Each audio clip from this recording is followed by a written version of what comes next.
J'ai une question. Avez-vous déjà eu peur? Bon. Depuis que j'ai 7 ans, je suis scout et j'ai compris l'importance de ma vocation au fur et à mesure du temps. J'ai appris pas mal de notions, notamment les objectifs du développement durable. Et depuis, je me suis dit, je veux changer le monde en commençant par mon pays. Et j'entendais toujours cette petite voix en moi qui me disait, tu peux le faire. Et tout au long des années, j'ai fait des découvertes.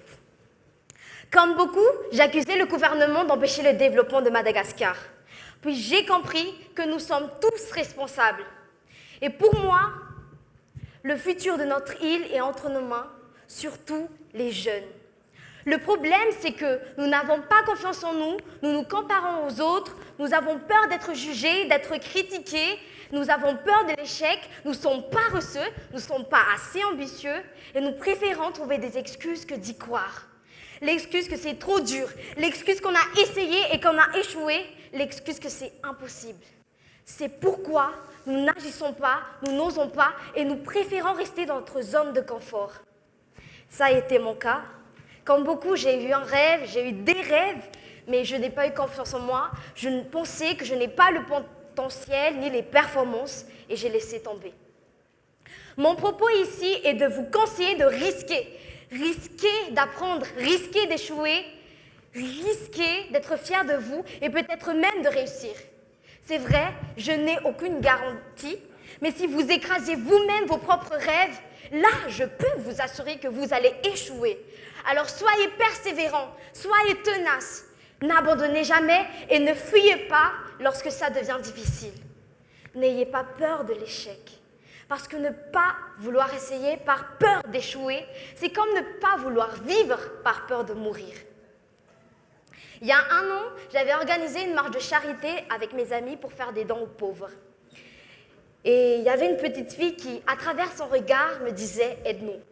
C'est peut-être le fruit de mon imagination, mais en tout cas, ça a été le petit truc qui m'a boosté, qui m'a dit « allez Nia, tu peux le faire, allez ».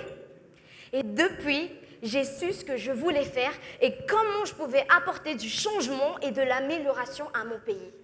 C'est-à-dire sensibiliser le plus de jeunes possible à prendre une part de responsabilité envers son pays, des initiatives tout en les aidant à concrétiser leurs projets et ainsi développer Madagascar tous ensemble par le biais d'actions sociales et bien sûr contribuer à la réalisation des objectifs du développement durable.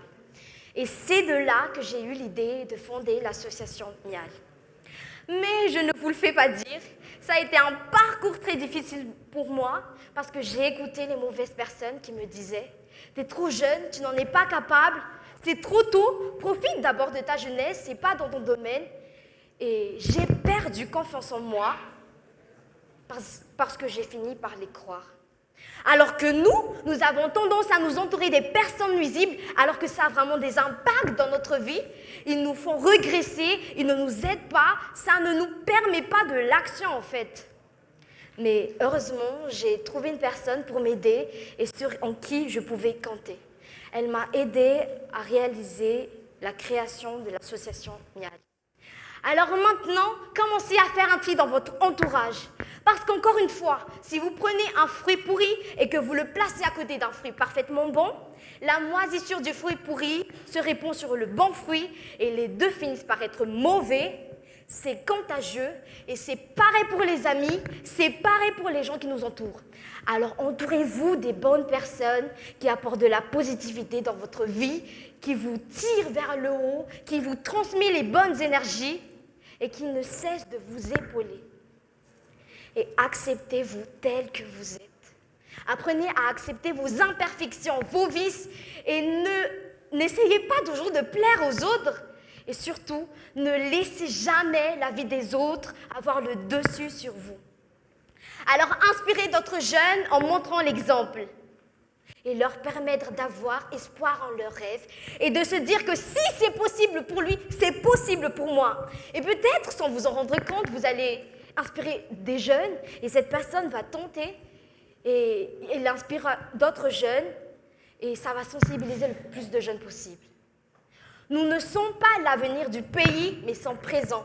Alors faites-le maintenant. Faites-le avec la peur, avec l'insécurité, avec les doutes. parce que le moment parfait n'arrivera jamais. C'est maintenant, c'est aujourd'hui.